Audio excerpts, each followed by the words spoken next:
I never thought the day would come when my own sister would stand in my daughter's bedroom and demand that she give it up. But that is exactly what happened last Saturday in front of 12 guests, during what was supposed to be a casual housewarming gathering. The way the afternoon unfolded after that moment is something I still think about, because it changed the way everyone in my family sees my daughter forever. Let me start from the beginning because none of this makes sense without understanding who my sister is and how she has always seen herself in relation to everyone around her. My sister Diane is 2 years older than me. She married young, had 3 children by the time she was 28, and spent the next decade making sure every single person in our family understood just how hard her life was. She was the martyr, the one who sacrificed everything, the one who gave up her dreams to raise her kids. Because of that, she believed, truly believed, that everyone else owed her something. Sympathy, gratitude, comfort, space. Everything. When I had my daughter Lily, things shifted slightly. Diane was no longer the only mother in the family. But she never saw Lily as anything more than a quiet, soft-spoken little girl who followed adults around and smiled politely. To Diane, Lily was harmless. Invisible almost. And that suited Diane just fine. What Diane never paid attention to was what Lily was doing when she was not at family gatherings. She was competing. Lily started gymnastics when she was 6. Not recreational gymnastics, competitive gymnastics. The kind that requires early mornings, long practices, and a level of focus most adults cannot sustain. By the time she was 8, she was placing in regional competitions. By 9, she had qualified for state. By 10, she had won her first national junior title. I kept most of this quiet, not because I was hiding it but because Lily herself never wanted to talk about it at family dinners. She was not the kind of child who needed validation from others. She earned her trophies, put them on her shelf, and moved on to the next goal. When family members asked what she did for fun, she would shrug and say, "I train."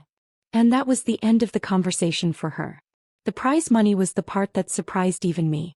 Gymnastics competitions at the national level carry real payouts for top finishers. Regional golds typically come with anywhere from $200 to $500, depending on the organization and the level of competition. National titles pay significantly more. It is not life-changing money for an adult, but for an 11-year-old with no expenses and no desire to spend money on clothes, gadgets, or anything else her peers were obsessed with, it accumulated quietly and steadily over the years. Lily kept track of every dollar in a small notebook she stored in her desk drawer. She knew exactly how much she had earned, exactly how much she had spent, and exactly how much was left. With a stubbornness I can only describe as remarkable, she decided she wanted to use that money herself on her own terms, for something that was entirely hers. She asked me at age 9 if she could design her own bedroom. Not redecorate, design. From scratch. I said yes, mostly because I wanted to see what she would do. What she did was research paint colors, furniture layouts, lighting options, and storage solutions for weeks. She came to me with a printed budget. She compared prices online. She made decisions with a seriousness that made me laugh and cry at the same time. When it was finished, her room looked like something out of a magazine. Clean lines, soft colors, a reading nook she built herself with help from a local carpenter, and a trophy cabinet she designed to display every single award she had ever won. By any standard, it was a beautiful room. And it was entirely hers, paid for entirely by her. Now about the house tour. I had just moved into a new place. Nothing extravagant. A 3-bedroom house in a quiet neighborhood, the kind of place families move into when they want stability and good schools. I invited family over for a casual Saturday afternoon to see the place. Diane came with her husband and their 3 kids, ages 7, 9, and 12. My parents came. A few cousins. It was meant to be relaxed. Food, drinks, people walking through the rooms and saying nice things. Everything was fine until someone suggested we all walk through the house together. My parents went first, commenting on the kitchen and living room. My father noted the quality of the countertops. My mother asked about the neighborhood and nearby school district. Diane trailed behind, already scanning everything with that particular expression she gets when she is calculating how something compares to her own life. Her kids ran ahead, barely looking at anything. Lily walked beside me, quiet as always, hands in her pockets. She had already seen the floor plan before I signed the lease and had opinions about the layout that turned out to be remarkably practical. We reached the hallway where the bedrooms were. My room was first, simple and functional. A bed, a dresser, a nightstand with a lamp. Then the guest room.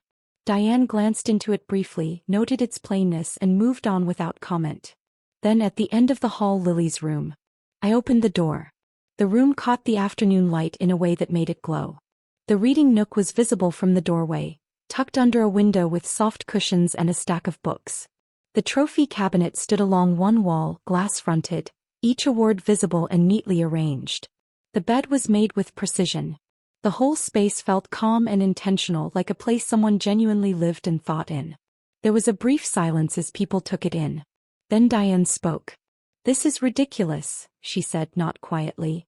Her voice carried the way it always does when she wants to be heard. "Your daughter gets a room like this? My kids share a room that is half this size. This is completely unfair." I opened my mouth to respond, but Diane was already moving forward. "She needs to switch," Diane continued, turning to me with the kind of firmness she usually reserves for arguments she has already decided she is going to win. "Lily should take the smaller room. My kids need more space. You can rearrange things." The room went quiet. My parents exchanged a glance. The cousins looked at the floor. Diane's husband shifted uncomfortably but said nothing. He almost never does. Lily, who had been standing quietly near the door, looked up at Diane. She did not look angry. She did not look hurt. If anything, she looked mildly amused, like someone who had just been told something that did not apply to her.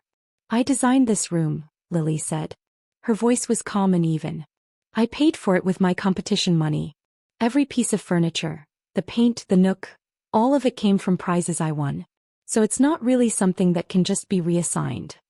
Diane stared at her. "Competition money? You're 11. How much could that possibly be?" Lily did not answer the question directly. Instead, she walked to the trophy cabinet and opened the glass door. She pointed to the awards on the top shelf. "These are from nationals," she said. Each one came with a payout. The cabinet itself cost $400. The reading nook cost $1,200. The furniture was another $2,000. I have receipts for all of it in a folder in my desk. She closed the cabinet door and turned back to the room. "Your kids can't even keep their beds made," she added without any cruelty in her tone. It was simply a fact, stated plainly. "This room stays the way it is because I built it." Nobody spoke for a long moment. Diane's face went through several stages in the span of about 10 seconds. Shock first. Then embarrassment. Then something close to anger, though she seemed to swallow it before it fully formed.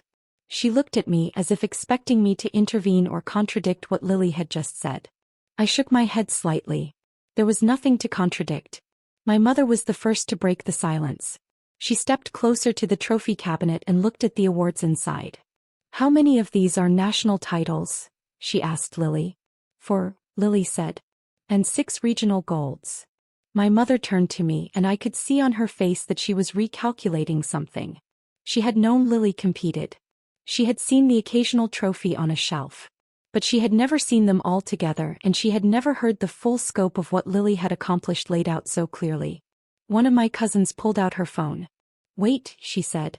"National Junior Gymnastics Champion? What's your full name? I want to look this up." Lily told her. My cousin typed it in. Within 30 seconds she pulled up a Gymnastics Federation database with Lily's competition history. Every event, every placement, every score. It was all public record. "She's not kidding," my cousin said, turning the screen toward the group. 4 national titles. Multiple podium finishes. This is legitimate. Diane looked at the phone screen. Then she looked at Lily. Then she looked at me again.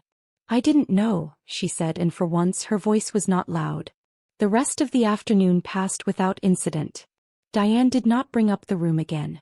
Her kids, who had been running through the house with little interest in anything, eventually wandered into Lily's room on their own and spent 20 minutes looking at the trophies and asking Lily about her competitions. She answered their questions patiently and kindly, as she always does with younger kids. When Diane and her family left that evening, she paused at the door. She did not apologize. She is not the kind of person who does that easily, and I did not expect her to. But she looked at me and said quietly, "I didn't realize she was serious about it." I nodded. "She's been serious about it for 5 years," I said. Diane held my gaze for a moment, then turned and walked to the car, where her husband and kids were already waiting. In the days that followed, things shifted in small ways. My mother called me the next morning and asked for more details about Lily's competition schedule. He wanted to come to the next one. She sounded different on the phone. Quieter than usual. The way people sound when they realize they have been missing something important for a long time and are trying to figure out how. My cousin shared the Gymnastics Federation link with several other family members. And by midweek, a small group chat had formed where people were asking about upcoming events and travel logistics. Someone even looked into purchasing a banner to hold up at the next competition.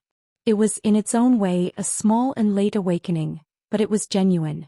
Diane texted me once. A short message that simply said, "Can you send me her competition schedule? I want to bring the kids to watch." There was no apology attached and no explanation for why she had never asked before. I did not expect either. Diane processes things slowly and she does it privately. But the fact that she reached out at all told me something had shifted for her. She had seen something that Saturday afternoon that she could not unsee, and she was trying in her own limited way to adjust. I sent it to her without comment. Lily, for her part, did not change at all. She went to practice the next morning at her usual time. She came home, ate dinner, and worked on a school project at her desk. When I told her that Diane wanted to come to her next competition, she shrugged and said, "That's fine. But she has to actually watch this time, not just stand in the lobby." I laughed. It was the closest thing to a dig she has ever made, and even then, it was delivered with a small smile rather than any real edge. That is who my daughter is. She does not need people to believe in her before she moves forward. She does not need approval to keep going. She earns what she has, builds what she wants, and lets the work speak for itself. There is something rare in a child like that. Something most adults spend years trying to develop and never quite manage. A quiet, unshakable confidence that does not depend on how others see her. It is not arrogance. It is simply a girl who has learned, through years of early mornings, hard losses, and harder wins, that the only opinion that truly matters on any given day is her own.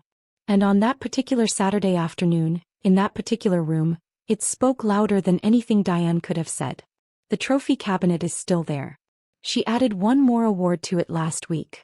A gold medal from a regional qualifier she won by the largest margin of the year. She did not mention it at dinner. She simply placed it on the shelf in the room she designed and went back to her homework.